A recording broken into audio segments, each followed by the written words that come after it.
Where Avajoy Burnett tells us Maryland lawmakers have pushed for safety measures here in our state to avoid this type of catastrophe. Avajoy? Maryland, Maryland is along the busy northeast corridor, and after a deadly derailment in Pennsylvania, just north of us in 2015, lawmakers here have been pushing for this potentially life-saving technology. Amtrak train 501 was on its inaugural run when it crashed. An NTSB team is expected to analyze if a technology called positive train control would have made a difference. The system is supposed to recognize when a train is going too fast and slow it down. But Peter Greenberg, a CBS News analyst, says Amtrak has had problems with implementing the system.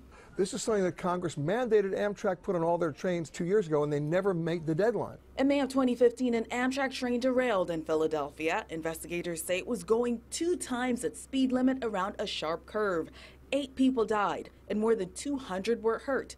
Investigators concluded that positive train control could have made a difference, but it was not installed in that stretch of the tracks. Earlier this year, Maryland lawmakers proudly announced the $9 million grant to install the technology in 77 miles of marked train tracks from Perryville through Baltimore and on to D.C.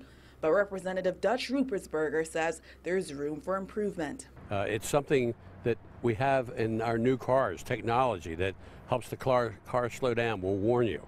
And it's evident that this is needed in the United States of America generally.